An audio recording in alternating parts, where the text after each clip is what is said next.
सतसंग जिथे सच की चर्चा होवे, सच नाल जोड़न का तरीका दस्या जावे, उसनूं सत्संग कहा जाता है। पर सब तो पहला सानू ये जानना जरूरी हुंदा है सच की है, किसनूं सच कहा जा सकता है। दुनिया ते बहुत अमीर योद्धा, शूरवीर, बहादुर, साइंटिस्ट, संत, पीर, पैगंबर इस दुनिया ते बख-बख क्षेत्रां च अव्वल दर्जा हासिल करने वाले लोग आए, पर आखिरी बदलाव तो, आखिरी तब्दीली तो वो भी इनकार ना कर सके। उस वाहिगुरु ने, ओम हरि अल्लाह ने जो कानून बनाया है कि जो इस दुनिया विच आएगा वो एक दिन वापस जरूर जाएगा, उस कानून नूं किसी ने नहीं बदलिया। फिर सच किसनूं कहिए? ऐसा सच जिहदे विच कदे कोई बदलाव आ ही नहीं सकता। यानी अज अगर असीं ये कहिए कि वो सच सी, सच है और हमेशा सच रहेगा, तो वो केड़ा सच है? बाहरी तौर पर निगाह मारो, ऐदां दी कोई चीज़ नज़र नहीं आती जो हमेशा कायम रहे। फिर सच केड़ा है? इस दे बारे सत्संग विच आके ही पता चलता है कि सब तो बड़ा सच जिस विच कदे कोई बदलाव नहीं आउंदा वो इक्को है। नाम बखरे हन, बोली बखरी है, पर वो ताकत इक्को ही है और उसनूं ओम हरि अल्लाह, वाहिगुरु, गॉड, खुदा, रब कहा जाता है। वही एक ऐसा सच है जो कदे नहीं बदलता। संग जिथे उस परमात्मा दी, उस ताकत की चर्चा की जावे, सच्चाई उस बारे दसी जावे, उसनूं सच दा संग कहा जाता है। सो सत्संग का मतलब ये है कि जिथे परमात्मा की चर्चा होवे, सच नाल जोड़िया जावे, सच ते चलण की ताकत दिती जावे, वो सच्चा सत्संग है।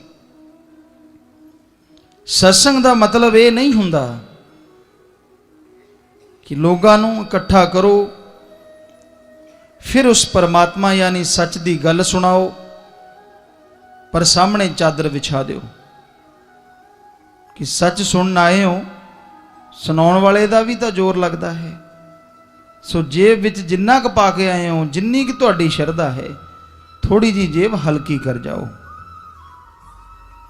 चढ़ावा लेना बुरा ना मनो, लेकिन किसी भी गुरु साहबाना ने, रूहानी पीर फकीरा ने किसी भी पवित्र ग्रंथ अंदर ये नहीं लिखिया परमात्मा नूं पैसा देना चाहिए है। असी पढ़िया है, तुसी पढ़ के देख लवो, लिखिया होवे तो असी भी तुहाडे नाल लग जाएंगे। किते नहीं लिखिया है, बल्कि ये लिखिया है वो तो दाता है, देन वाला है, वो मंगता नहीं है, लोगों दियां जेबां खाली नहीं कराउंदा, बल्कि वो भरदा है और भरन लग्या भी पता नहीं लगन दिंदा। इसलिए तरह तरह दियां कहावतां हन कि वो जब देता है तो छप्पर फाड़ के देता है। सो इस तरह दियां एक कहावतां ऐदा ही नहीं बनियां, ये सच्चाई है। मालिक दी रहमत दी बरसात नूं जद इंसान अनुभव करता है, उसनूं महसूस हुंदा है कि उसने कदे सोचिया नहीं सी कि इन्नी रहमत उस ते बरस जानी है।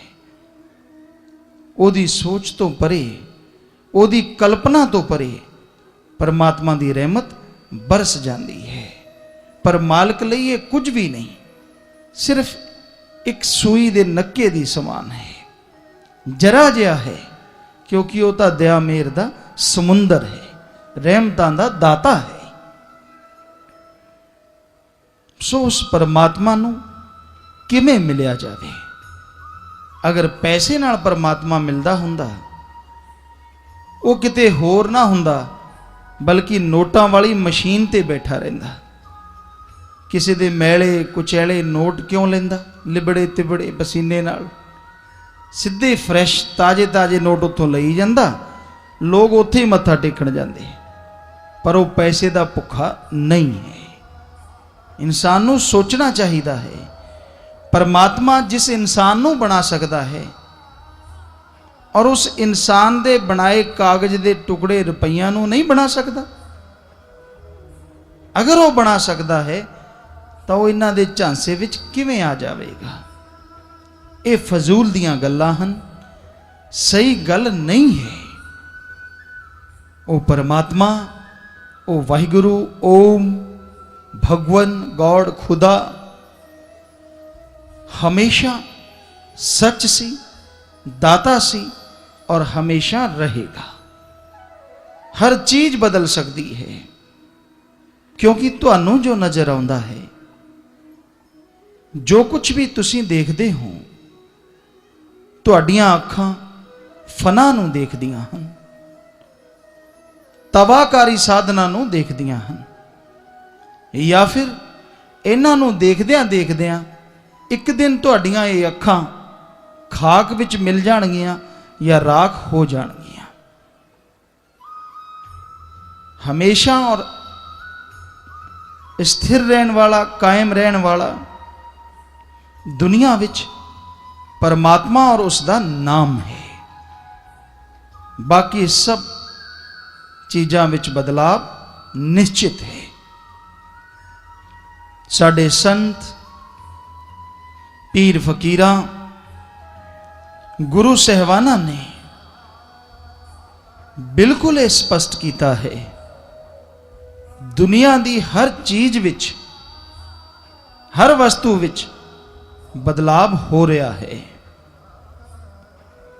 चाहे वो चंद्रमा है, सूरज है, धरती है, कोई जगह बदलाव तो नहीं बची। पहला विज्ञानकां ने, साइंसदाना ने एक गल ते अमल नहीं किया, पर ज्यों-ज्यों रिसर्च यानी खोज की गई, त्यों-त्यों नतीजे सामने आए कि हाँ, दुनिया की हर चीज बदल रही है। कि धरती, कि चंद्रमा, कि सूरज, हर चीज विच परिवर्तन हो रहे हैं। दिनों दिन परिवर्तन नहीं हुंदा तो उस परमात्मा विच वही सच है। और इंसान सत्संग सुनता है, अमल करता है, सच नूं पाउण दी अभिलाषा, इच्छा जाग उठती है। किमें उस सच तक जाया जावे। आम तौर पर यह गल कही जाती है और बिल्कुल सच है। हिंदी की कहावत है, आवश्यकता आविष्कार दी जननी है।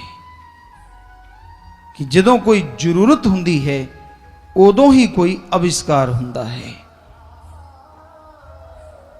इंसान नूं हनेरे ने तंग किया तब बिजली का, पावर का आविष्कार हो गया। इंसान नूं इस तरह लग्या कि एक दूजे नाल गल दूर बैठिया किवें कीती जावे, टेलीफोन वगैरह का आविष्कार हो गया। सो इसे तरह जिद्दां जरूरत महसूस हुई, उदां ही आविष्कार हुंदे चले गए। पर अज दे युग विच सब तो बड़ी जरूरत किस चीज की है? अंदर हर किसी दे शांति होवे।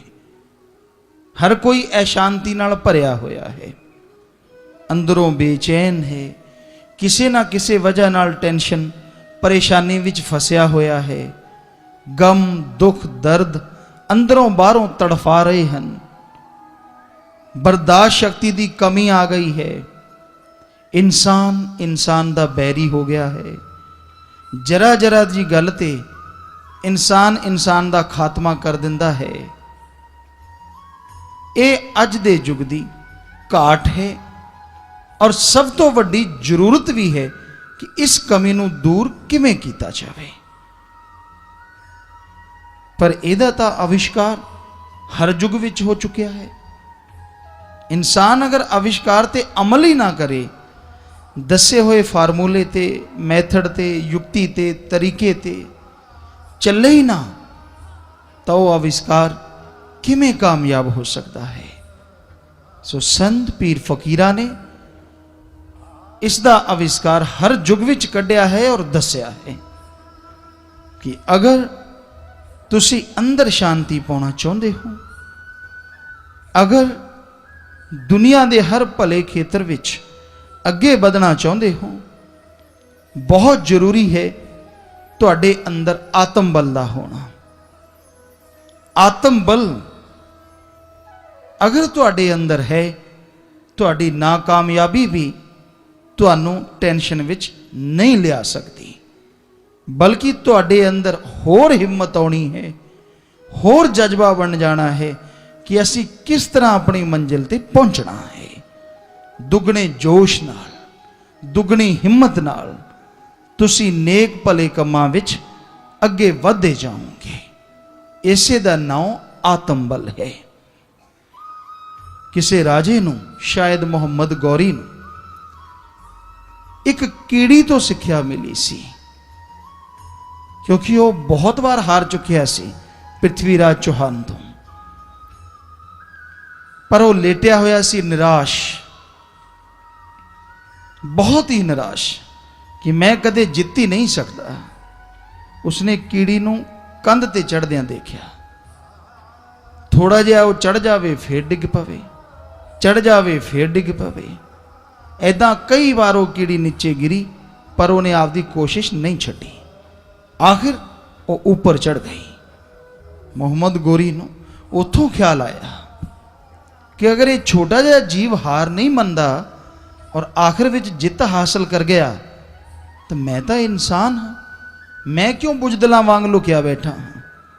सो उसने कोशिश किस तरह की की ये आपां नहीं जानते, पर उन्होंने आत्म बल मिलिया, हिम्मत मिली और आखिर वो जित गया।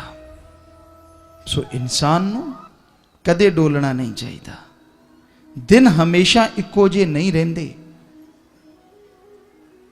कदे ऐसा समा सी पत्थर दे लोग गहने पहनिया करते सन। समा बदलता गया, लोहा, तांबा, चांदी और फिर सोना, फिर हीरे जवाहरात, और ये अज भी हैसियत के अनुसार हर कोई पहनता है। ऐदा ही कर्म हैं, कदे पित्तल दे, कदे सोने दे। कदे तुहाडी जिंदगी च गम आ जाता है, कोई परेशानी आ जाती है, कोई मुश्किल आ जाती है, पर समा हमेशा इक्को जिहा नहीं रहिंदा। हिम्मत ना हारो, वाहिगुरू दा नाम जपो, परमात्मा की भगती करो, हिम्मत रखो। समा तुहाडा साथ एक ना एक दिन जरूर दिंदा है। तो इस गल्लां सत्संग विच आके इंसान नूं पता चलदियां हन। दुनिया दे लोग तुहानूं गलत रास्ते ते तां पा सकदे हन, तुहाडे आत्म बल नूं गिरा तां सकदे हन, पर जो आत्म बल वध सकदा है वो तो सत्संग विच आके ही हो सकता है। हिम्मत कीती जावे, मेहनत कीती जावे और वाहिगुरू परमात्मा दे नाम दा सिमरन कीता जावे, जो तुहाडी हिम्मत नूं चार चन्न लगा देवेगा, होर अगे वधण दी तुहानूं ताकत देवेगा। कि रूहानियत सूफीयत दा मार्ग, कि दुनियावी अच्छे नेक कर्मां दा मार्ग, दोनां विच तुहाडा सच्चा मददगार अगर कोई है तो वही सच जो कदे नहीं बदलता, वो परमात्मा, वो वाहिगुरु, वो राम। पर जिस तरह एक कहावत सच है कि बच्चा रोंदा है तदे मां दुध दिंदी है। माता कम करती है, धंधा करती है, उसनों ये ख्याल तो हुंदा है कि बच्चा भुखा है, पर वो खेल रहा है, हथ पैर चला रहा है, माता बेफिक्र रहिंदी है। पर जदों रोंदा है तो माता दौड़ के आउंदी है कि मेरे बच्चे नूं किधरे भुख ना लगी होवे, ये रो क्यों रहा है।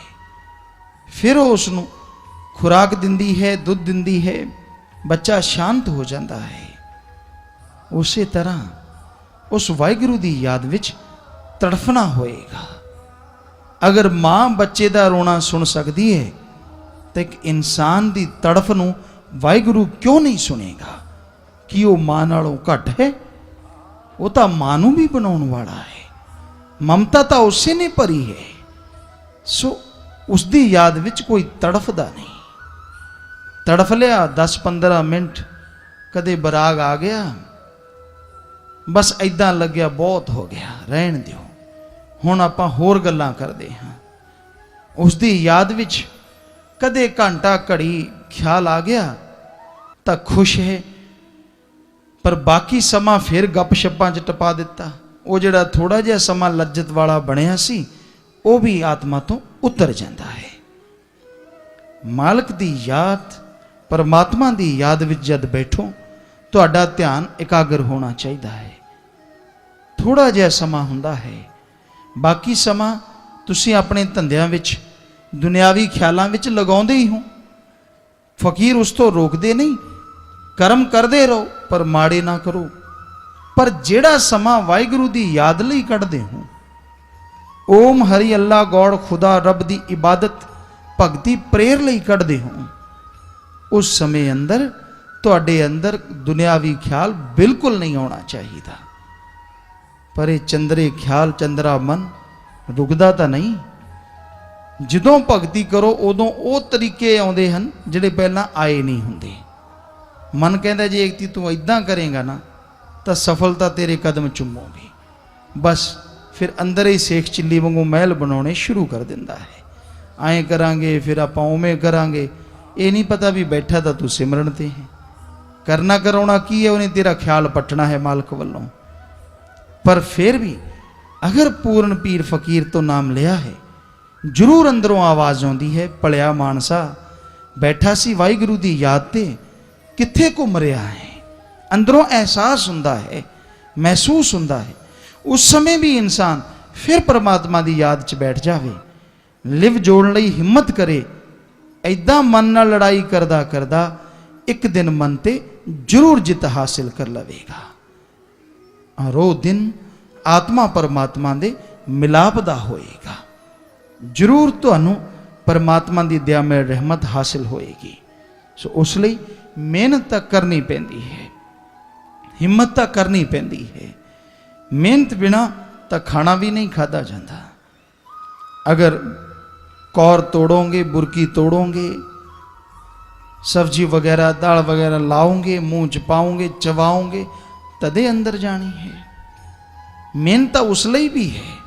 हालांकि कई महाआलसी हुंदे हन, सोचते हैं किधरे मशीन ही इदां दी आ जाए जिहड़ी गदावा जा करके सीधा अंदर ही टपा दे, कुछ करना ही ना पवे।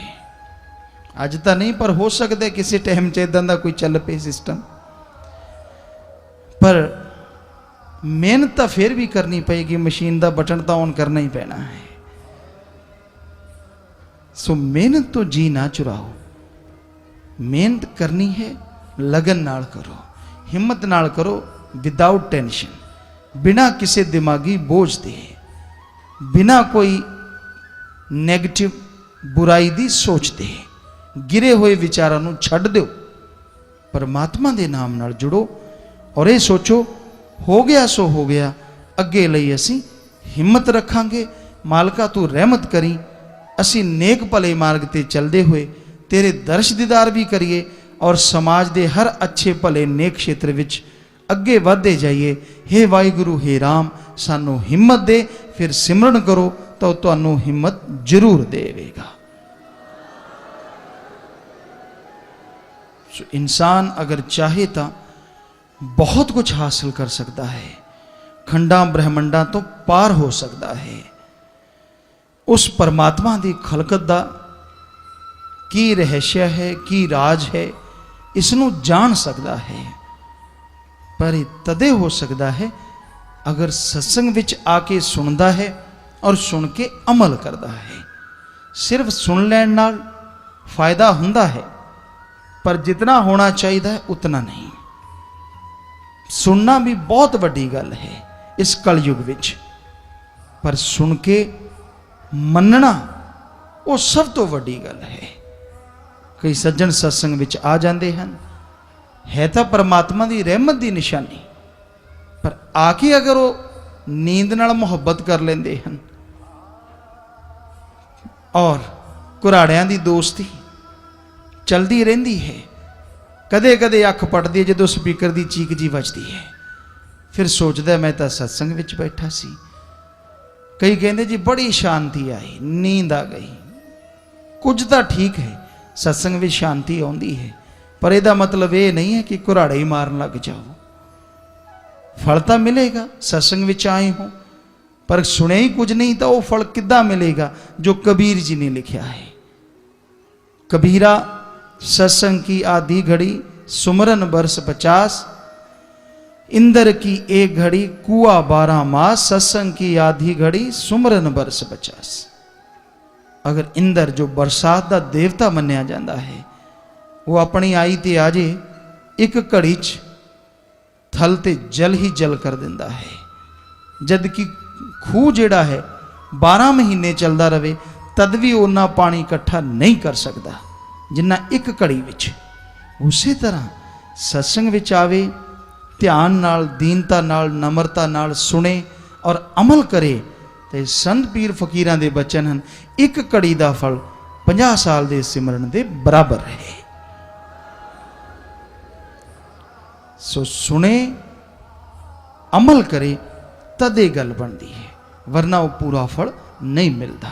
सो सत्संग पीर फकीर पैसे इकट्ठे करने लई नहीं, अपनी मान बढ़ाई लई नहीं, बल्कि हर इंसान नू इंसानियत जगाउण वास्ते, इंसान नू वाहिगुरु अल्लाह ओम हरि गॉड खुदा रब नाल जोड़न वास्ते, और इंसान नू इंसान नाल बेगर्ज निस्वार्थ प्यार मुहब्बत करन वास्ते सत्संग विच बुलाउंदे हन और समझाउंदे हन। जो मन लेंदे हन इस धरती ते स्वर्ग जन्नत तो वध के नज़ारे वो ले सकते हैं।